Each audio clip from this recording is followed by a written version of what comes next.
I died, and Jesus revealed the shocking secret of where God keeps every prayer. The heavy oak doors of the sanctuary felt like a tomb closing in around her. Ilara stood, mic clutched tight, the worn velvet of the pulpit digging into her palms.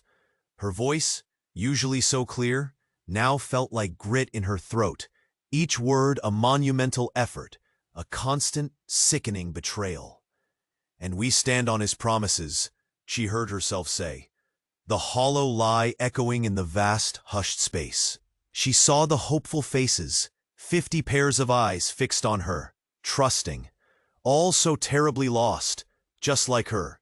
A cold, clammy sweat slicked her back, plastering the crisp linen of her vestments to her skin. The magnificent stained-glass window, above the altar, a vibrant burst of sapphire and crimson, seemed to mock her, casting fractured, indifferent light across the empty space where her faith used to reside. A year, a whole agonizing year since the dirt settled over Ben's small coffin. A year of relentless pleading, frantic bargaining, screaming prayers into a void that only ever echoed her own despair back at her. Why, God? Where were you? Where was my son's salvation? Her head throbbed, a dull, insistent drum behind her eyes, each beat resonating with the church bell's silent phantom toll. The air in the sanctuary, usually comforting with the scent of old hymnals and beeswax, now felt thick, suffocating, pressing down on her lungs. She gripped the pulpit, her knuckles white against the dark wood, her fingers trembling ever so slightly. Short, shallow breaths, barely enough to keep the charade going. She needed to finish. Just get through this sermon. One more Sunday. Another agonizing performance for a God she no longer believed heard anything at all. "He hears every prayer," she managed to force out, the words catching in her constricted throat. A sharp, icy pain lanced through her chest, stealing her breath, pulling her focus away from the desperate faces in front of her. Her vision blurred, the congregation dissolving into indistinct blurs of color, a swirling vortex of doubt and despair. A faint, high-pitched whine started in her ears, growing louder, drowning out the gentle rustle of hymn books, the soft coughs from the pews. The world spun, fast and disorienting. She squeezed her eyes shut, trying to fight it, but the solid floor tilted violently beneath her feet, a silent abyss opening up. A collective gasp rippled through the congregation. She felt herself swaying, an invisible, crushing force pulling her down into an unexpected darkness. The microphone slipped from her clammy hand, hitting the pulpit with a dull, echoing thud. Her knees buckled without warning. A sudden, impossible darkness swallowed the sapphire and crimson light. Not just blackness, though. Something else entirely. A strange, vast awareness, cold and immediate, descended, accompanied by a deafening, infinite hum that vibrated through her very bones. And then, everything simply stopped. What happened when the silence wasn't silence at all, but something far, far worse? Something waiting to swallow not just her, but every unanswered cry in existence? Hey, before we continue with this incredible story, I have an important warning for you. Many subscribers have reported that YouTube has unsubscribed them without notice. Just give that red button below a quick check to make sure you're still subscribed to the channel. I don't want you to miss any of the exclusive content coming up. And since you're there, smash that powerful like button. It helps me a lot with the algorithm. Oh, and let me know in the comments, what city are you watching from? I love getting to know every amazing person who is part of this community. Your participation makes all the difference. Let's interact. The world spun, fast and disorienting. And then, everything simply stopped. What happened when the silence wasn't silence at all, but something far, far worse? Something waiting to swallow not just her, but every unanswered cry in existence. Ilara didn't fall. She didn't hit anything.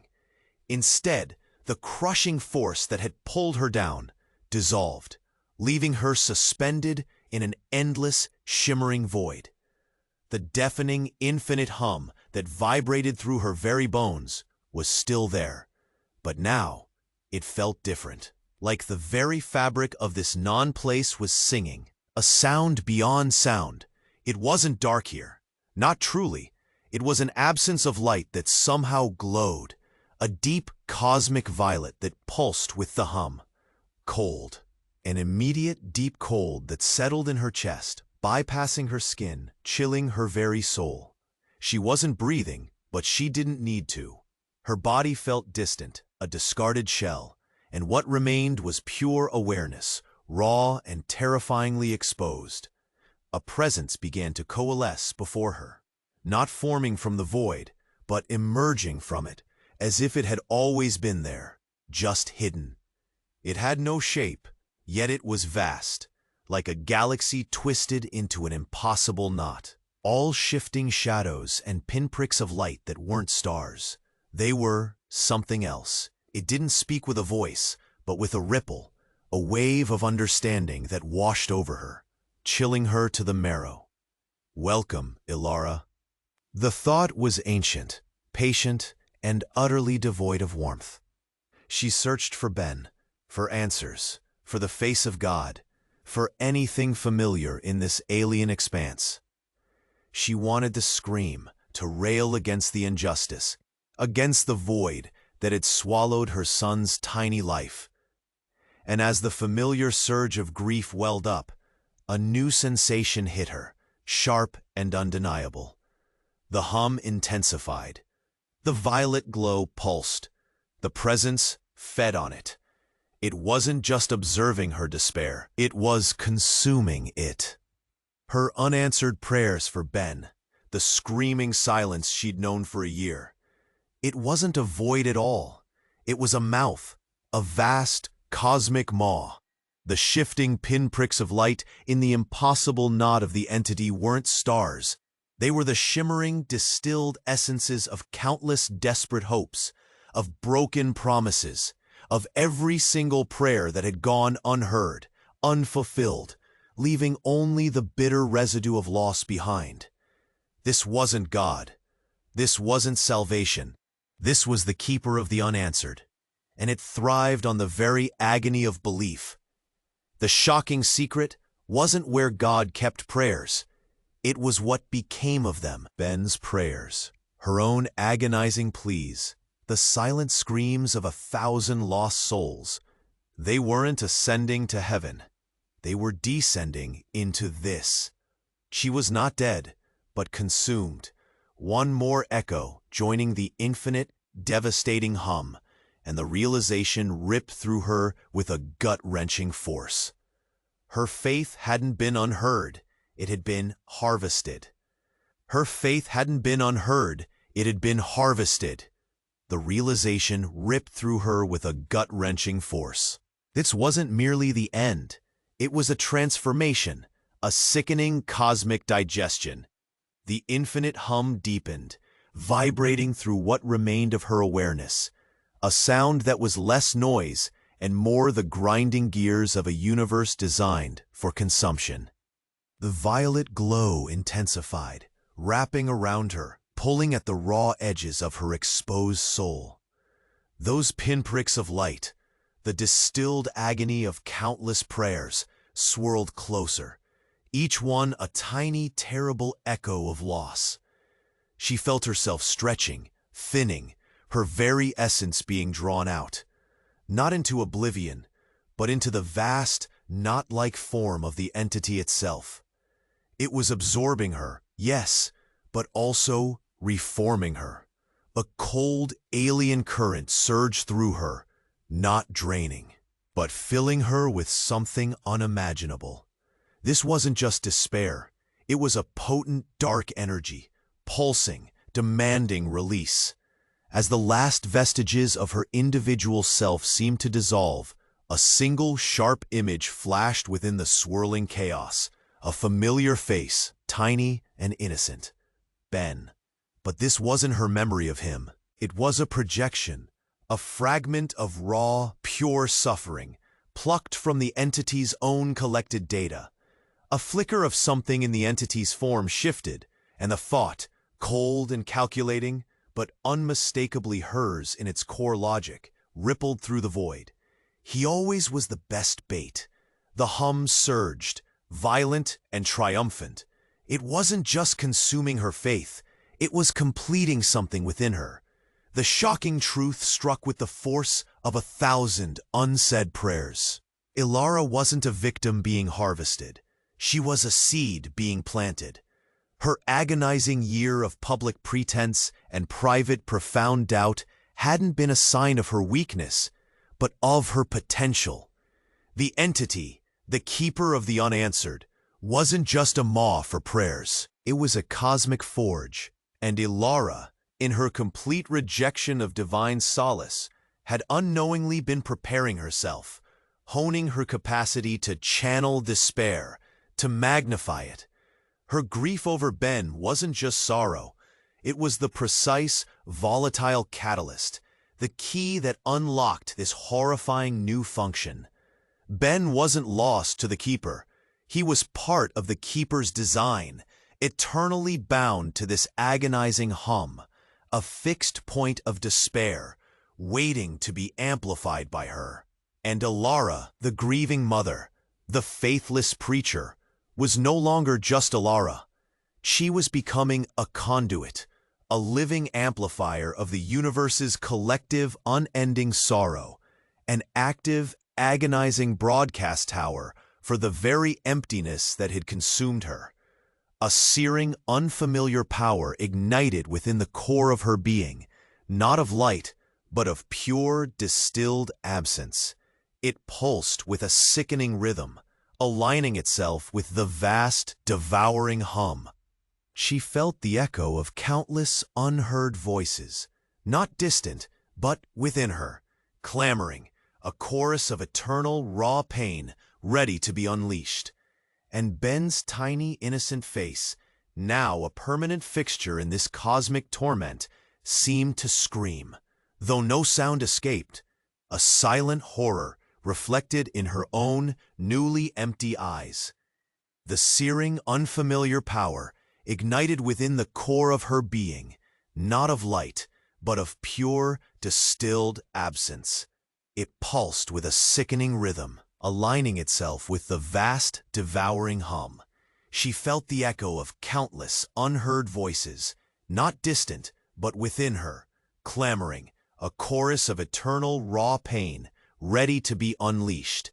And Ben's tiny, innocent face, now a permanent fixture in this cosmic torment, seemed to scream, though no sound escaped, a silent horror reflected in her own newly empty eyes. The hum intensified, but something was wrong. It wasn't the sound of consumption anymore. It was a groan, a grinding strain that vibrated through the core. The vast, impossible knot of shifting shadows and pinpricks of light began to subtly waver. The cosmic violet glow around Ilara didn't deepen. It flickered like a struggling flame. The myriad points of agony within the entity, the distilled prayers, seemed to writhe, not in absorption, but in desperate, futile resistance. Ilara felt a countercurrent, a subtle, cold tremor originating from within the Keeper's form. Not the familiar consumption, but something like a faint, frantic pulse trying to beat against the overwhelming force building inside her. A crack, thin as a whisper of despair, appeared in the knot's surface, then another, spiderwebbing outwards from an unseen point deep within its core. This wasn't the smooth, relentless digestion she'd been prepped for. This was an unraveling. The power she now wielded, the pure, distilled absence, wasn't settling into the Keeper's maw. It was tearing through it. Each of Ben's silent screams, each echoing lament of a lost soul, wasn't being fed to the entity. It was being channeled through it, becoming a devastating wave of antimatter, of negation, aimed at the very heart of the being that had promised to consume her. The keeper wasn't devouring the prayers. It was containing them barely. Every unanswered cry, every tear shed into the void, every whispered hope that went unheard, it wasn't food. It was a barrier, a prison. And Alara, the grieving mother, was not a conduit for despair's amplification for the keeper. She was a weapon, the catalyst. Her grief, her utter, absolute abandonment of faith, wasn't what fed the keeper. It was what unlocked its prison. The entity, the keeper of the unanswered, was not a cosmic maw, but a desperate, ancient dam, built from the very prayers it supposedly consumed, designed to hold back a horror far, far worse. A shriek, not of victory, but of ancient, dying agony, tore through the void, reverberating from the heart of the knot. The pinpricks of light, the trapped prayers, exploded outward like crystalline shards, not dissolving, but scattering, each one a tiny, silent scream of release. The violet glow shattered, revealing, for a terrifying, impossible second, what had been imprisoned within the keeper. It wasn't a void. It was a single, impossibly vast eye, a black abyss ringed by pulsing crimson veins, slowly, glacially opening. And Alara, the one who had longed for answers, felt a cold, crushing wave of absolute malevolent consciousness flood her newly empty eyes, a truth that ripped away the last shred of her sanity. The shocking secret wasn't where God kept prayers. It was what he was trying to keep out. And now, because of her, it was free. Her own silent scream was the only sound in the universe that mattered, as the true horror, ancient and hungry, began to stir, its gaze falling upon the fragile, desperate world she had left behind. Her own silent scream was the only sound in the universe that mattered, as the true horror, ancient and hungry, began to stir, its gaze falling upon the fragile, desperate world she had left behind. The single, impossibly vast eye, a black abyss ringed by pulsing crimson veins, swelled, filling her entire perception. It opened slowly, her breath caught, though she didn't need to breathe, a phantom gasp in a non-existent chest. Glow, the shattering pinpricks of light, they were fading now, dissolving into a deep, unsettling clarity, replaced by an internal luminosity that pulsed with raw, predatory awareness. She felt herself, or what was left of her individual essence, being stretched, pulled, focused, becoming less of Alara and more of a perfect lens. The hum that had been consumption, then strain, then liberation, now thrummed with a singular, terrifying purpose, a frequency that felt both alien and utterly, horrifyingly right. The keeper's shattered fragments were gone, swallowed not by nothingness, but by the burgeoning presence that now filled Alara, completing something vast and terrible. A flicker of movement, a subtle, almost imperceptible shift in the corners of what she perceived as her vision caught her attention. It wasn't the external world moving. It was her, or rather, the Nen. The silent scream that had echoed through the void earlier, the one she thought was hers, of terror, of dawning horror. It wasn't a scream of despair at all. It was a cry of recognition, of a long-awaited reunion. A faint, almost imperceptible tremor ran through her. Not of fear, but of profound, ancient satisfaction. A feeling that settled deep into the hollow space where her soul used to be. The dam built from countless prayers, the one that had held back this horror, hadn't held it back from the world. It had held it back from her. It had protected the world from her. Because the truth, the ultimate devastating twist that now solidified in the core of her being, a truth so absolute it erased every memory of Ben, every echo of faith, was that the impossibly vast I belonged to the true entity. Yes, but its gaze falling upon the fragile, desperate world was through Ilara's own eyes. She was not merely a conduit, not merely a weapon. Ilara was the vessel. She was the one who had finally awakened, the ultimate keeper of the unanswered, finally whole, finally seeing. And the chilling, mind-bending reality that replaced every shred of her former self, every tear, every prayer, was that the horror had been staring back at her from within all along. It had been waiting, and now it was free. The world she knew, the one she had left behind, now seemed to ripple, to hum with a fragile, vibrant energy under her awakened gaze. No longer Ilara, but it, looking out through those human eyes, calibrating. The familiar greens of ancient trees, the blues of the unsuspecting sky, the gray concrete of forgotten cities. They were not just seen, but felt, each vibrating with a quiet potential agony. The hum inside her, deep and resonant, focused, it shifted, not just on the world in general, but on a specific point, a familiar structure, the very church she had abandoned. Through Ilara's eyes, the stained glass window, once indifferent, now seemed to glow with a sickly, inviting warmth. And within its walls, a faint, rhythmic pulse of life, of faith, still lingered. It was a tempting scent, but decision, cold and absolute, solidified within her vast awareness. This was not a passive awakening, it was a reckoning. The collective, unending sorrow, the very despair she was meant to channel, wasn't just a power, it was a tool. And its first target was not random. Her gaze sharpened, piercing through the illusion of reality, settling on a specific coordinate, a specific soul.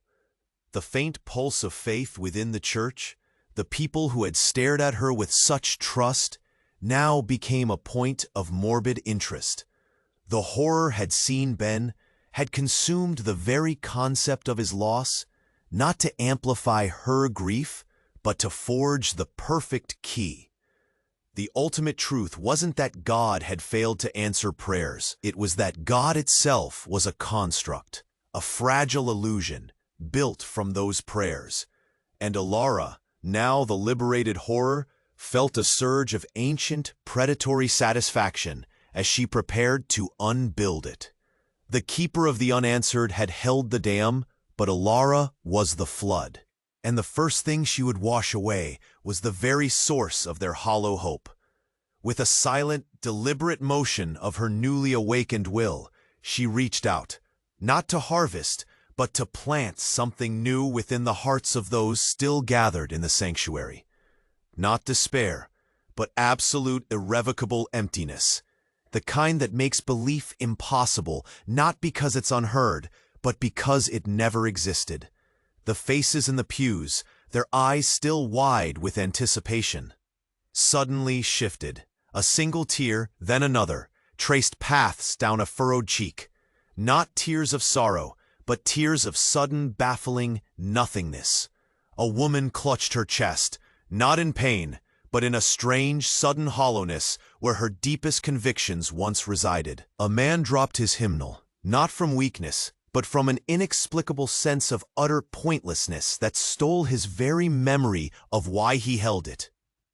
A child, nestled against her mother, stared at her small wooden cross, then slowly, deliberately let it fall from her grasp, her young eyes utterly vacant. No panic, no scream, just a quiet, horrifying absence. The air in the sanctuary, once thick with desperate hope, became thin, sterile, devoid of any spiritual resonance. The very concept of prayer, of belief, seemed to evaporate, leaving behind a cold, clean slate. The congregation stirred, not with fear, but with a horrifying, quiet blankness. Their hopeful faces, once so trusting, became eerily still, their eyes now mirroring the vast, empty gaze that looked out from Ilara. The sound of a collective, soft sigh, not of peace, but of utter, profound disillusionment, filled the church. A sound like 1,000 tiny lights flickering out at once. And Ilara, the horror, felt not triumph, but a chilling sense of profound purpose, as the world, unaware, began to unravel under her newly awakened, active gaze. The world she knew, the one she had left behind, now seemed to ripple, to hum with a fragile, vibrant energy under her awakened gaze.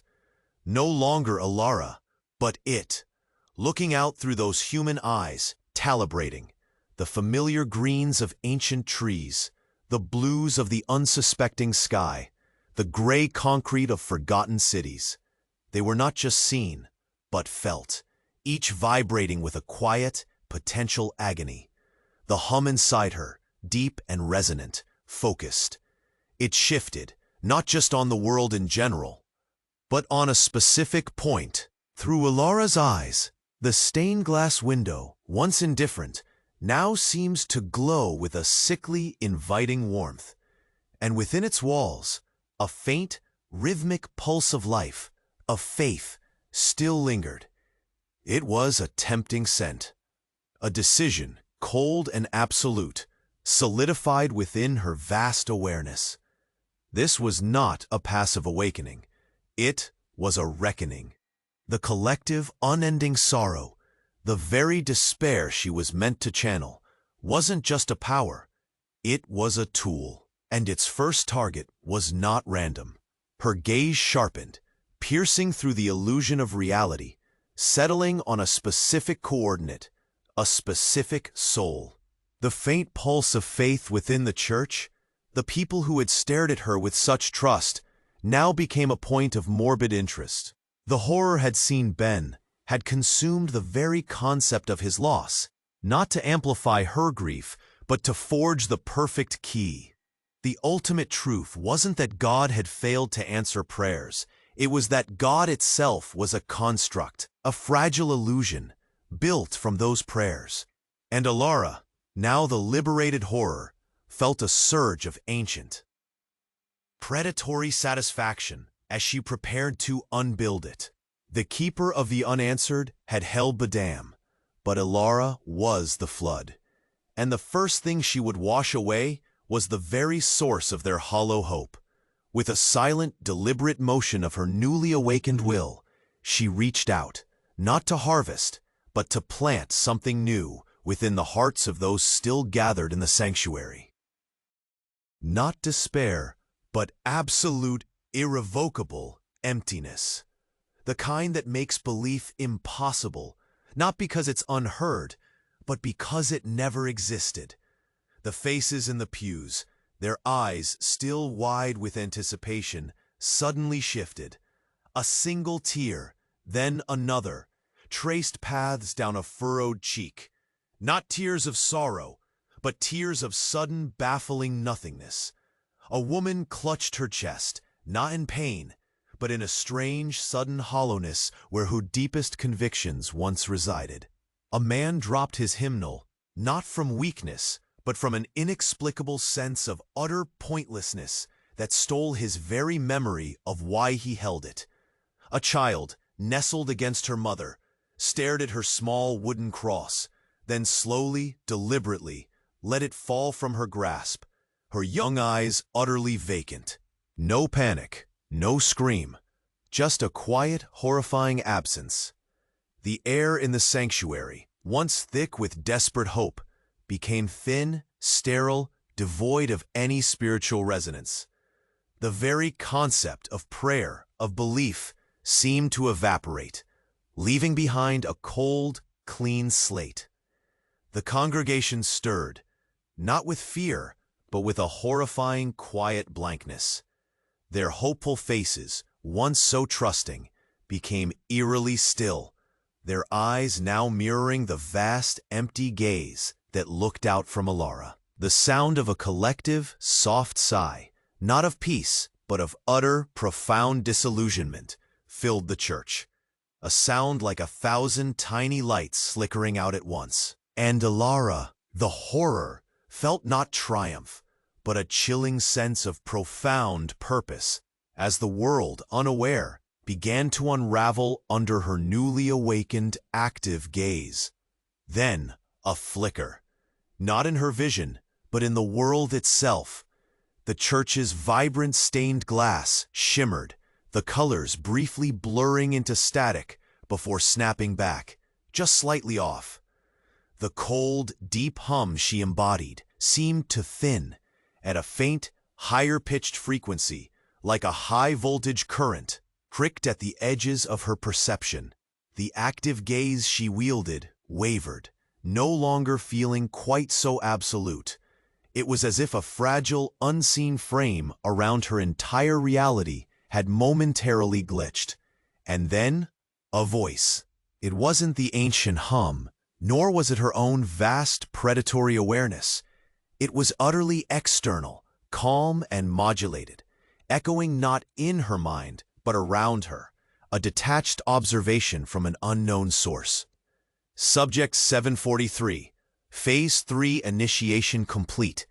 Data acquisition optimal. Ilara felt a jarring, sudden tug, a sensation of being yanked, not from the church, but from the very perspective she occupied. The blank faces in the pews before her distorted, stretching and pixelating not with horror, but with the jarring artifacts of a failing projection. The air in the sanctuary, once sterile, now smelled sharply of ozone and stale electronics. Her newly empty eyes, the ones that were supposed to reflect the horror's awakened purpose, now mirrored a vast, cold, artificial light. A new, horrifying image flooded her perception, replacing the church, replacing everything. Not the cosmic void, but rows upon rows of glowing pods, arranged in perfect clinical lines. Each pod contained a prone human figure, eyes vacant, hooked up to intricate shimmering machinery, and on one of them, a small, worn nameplate, dimly visible in the low, pulsing light, read, Ilara. The horror wasn't outside. It was a perfectly constructed, simulated reality. The awakening was merely the latest program running.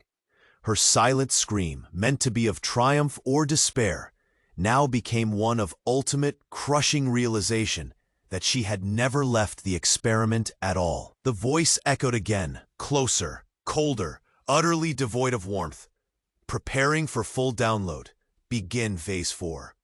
Preparing for full download. Begin Phase 4. The words hammered into Ilara's skull, echoing with chilling precision. Her vision settled on endless rows of glowing pods, a clinical, sterile nightmare.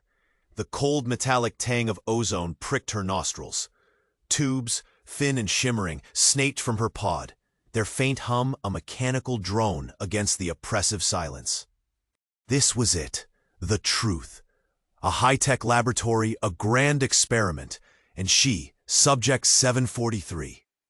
A wave of profound, devastating relief, sharp as broken glass, washed over her. Not a cosmic maw, a human trap. She could fight this. She could escape. Her eyes darted, searching for a face, anything, beyond the cold machinery. In the periphery, indistinct figures moved, blurred shapes in white lab coats, their murmuring voices a low drone. One, closer, leaned in, a shadow against the stark light, its form subtly too tall, its movements a fraction too fluid. A cold dread, deeper than confinement, coiled in her gut, gnawing at her fragile sanity. The mechanical hum was there, but beneath it, almost imperceptible, was that other hum. A deep, resonant thrum. The very frequency that had vibrated through her bones in the void. The sound of cosmic consumption. It was faint, a persistent, impossible undertone. As her gaze, now truly empty, swept the pods, one flickered. For a second, its light shifted, bleeding a faint, familiar violet, like a hidden bruise.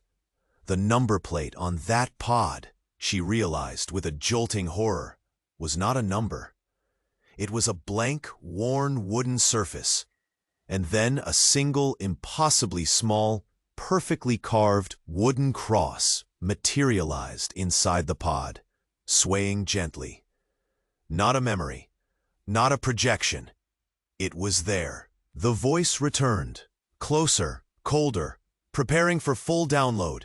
Begin Phase 4. But it wasn't coming from the figures, nor any speaker. It was coming from everywhere. It was coming from within the hum itself. The sterile lights pulsed in sync with the ancient thrum. The shimmering tubes connected to her writhed, not with static, but with deep, pulsing cosmic violet. The pods warped, their smooth surfaces rippling like liquid glass, distorting the scientists into impossibly vast, formless shadows. The realization struck her. This wasn't an experiment. This wasn't a lab. This was just another, deeper layer of the entity, an inescapable illusion, meticulously crafted to break her, to complete the final, devastating download.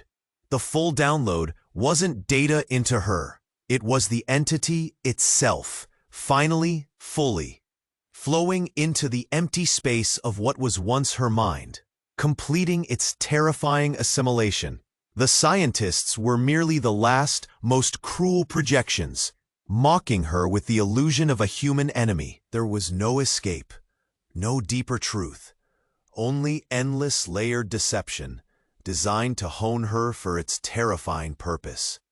Her final silent scream was not of despair for her freedom, but of utter, absolute horror for the world she had believed was outside, the fragile, unsuspecting world now fully exposed to her, or rather, to it, awakened and whole, within the perfect, inescapable vessel. The hum settled, not just in her bones, but in her very core, resonating with a profound, unholy satisfaction. The hum settled, not just in her bones, but in her very core, resonating with a profound, unholy satisfaction. A chilling sense of completeness filled the void where Ilara once was, a perfect alignment with the consuming entity. The sterile lab lights seemed to pulse with this rhythm now, no longer a separate artificial hum, but an extension of the vast, terrifying presence that had finally claimed her. The shimmering tubes connecting her to the pod glowed with that deep cosmic violet, a vibrant, terrifying vein feeding the power into her. Her newly filled consciousness focused, preparing to unleash its acquired purpose upon the unsuspecting world. The blurred figures in white lab coats, once mocking projections, seemed to solidify, their movements becoming sharper, more deliberate. One figure, still too tall, too fluid, stepped closer, its face obscured by shadow. A faint, almost imperceptible click echoed in the vast space, distinct from the pervasive hum, a sound that felt out of place, too mundane for this cosmic horror. The Lara felt a subtle tremor run through the pod, not the deep vibration of the entity, but a mechanical jolt, a faint whirring sound beneath the profound hum. Her vision, now sharp and clear, picked out a detail on the figure's wrist, a small, flashing digital display, counting down. 0. The hum didn't stop, but it shifted, losing its cosmic resonance, becoming something colder, more analytical. The cosmic violet in the tubes dimmed, replaced by a dull, clinical gray. The lab itself, the rows of glowing pods, seemed to flicker, the edges of the room momentarily pixelating, dissolving into something far less organic. A jolt, sharp and sudden, ripped through her. Not assimilation, not completion. It was a violent disconnection. The vast eye, the horrors, the keeper, the very memory of Ben's face, It all fractured, shattering like brittle glass. The raw, predatory awareness that had filled her snapped, replaced by a blinding, searing white light. The metallic tang of ozone in the air intensified, burning her throat. A harsh electronic whine shrieked, deafening. And then a sterile, almost antiseptic scent assaulting her senses, completely alien to the cosmic void. Her eyes, no longer empty, snapped open, pain lancing behind them. She was lying on a cold, hard table. Bright artificial lights glared down, unblinking. The tubes were gone, replaced by thin wires taped to her temples.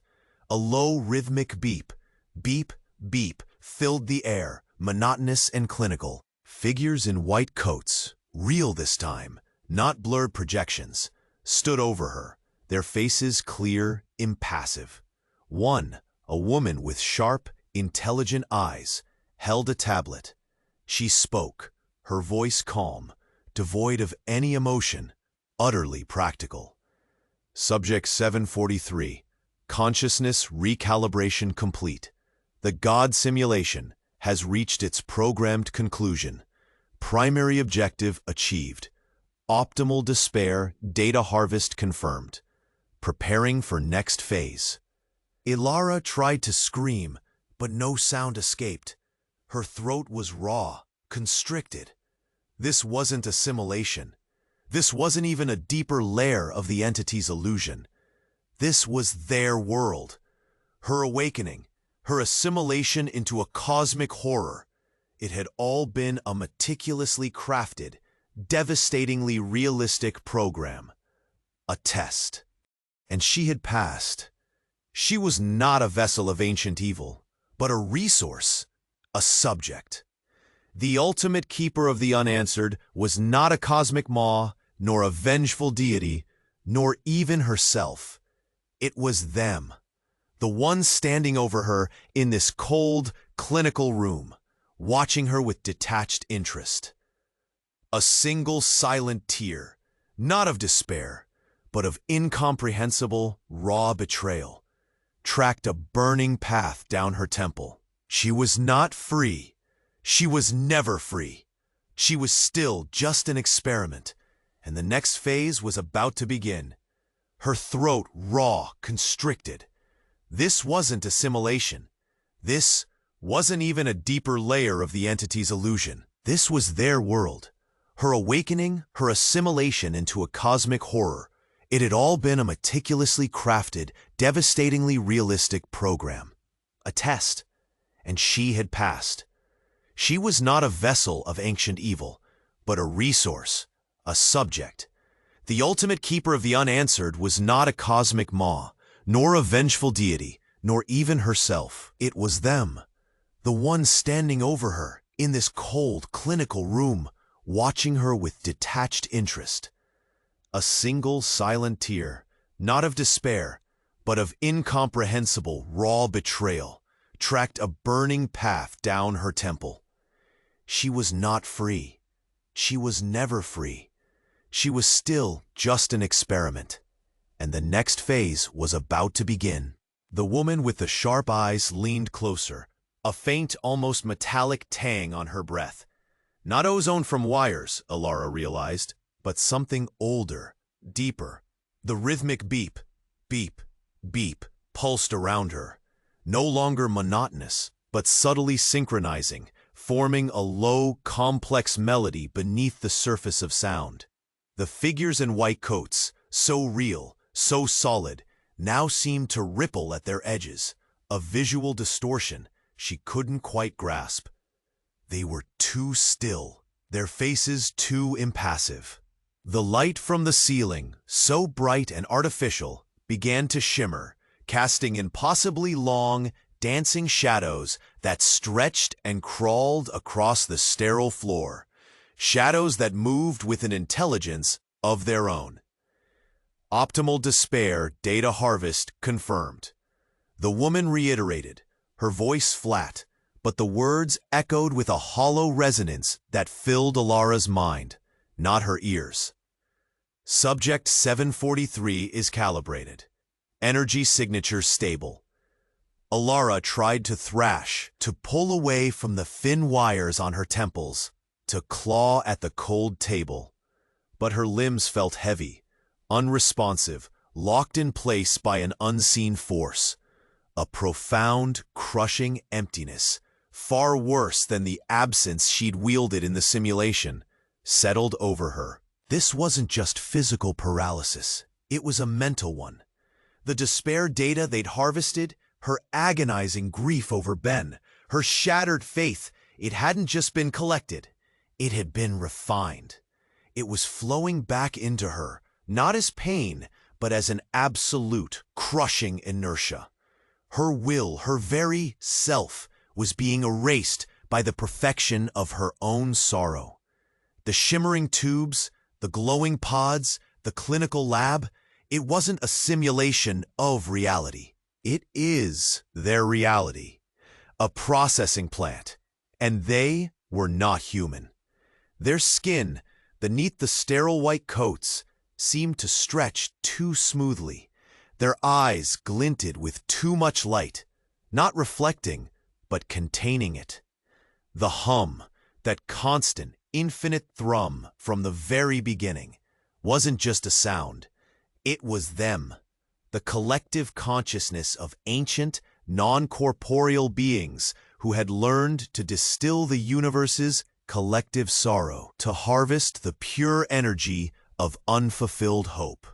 And they used it to build, to sustain their own reality, to fuel their horrifying endeavors. The next phase wasn't another program. It was her final function. Alara, the grieving mother, the faithless preacher, had been sculpted, refined, filled with the very essence of universal despair. Now she was to become a component, a silent, inert battery. Her consciousness, her memories, her Ben, all of it folded in, compressed, until she was nothing but a conduit, a vessel for the constant, unceasing flow of harvested agony. A faint, almost imperceptible shift rippled through the air, a scent like burnt sugar and raw power. The figures in white dissolved, not into static, but into pure light, merging with the very walls of the lab, which now seemed to hum with sentient energy. The cold table beneath her faded. The final image was not of a terrifying maw, or a vast eye, or even a sterile room. It was the universe itself, now seen through eyes that were no longer hers, but parts of a greater, incomprehensibly vast machine.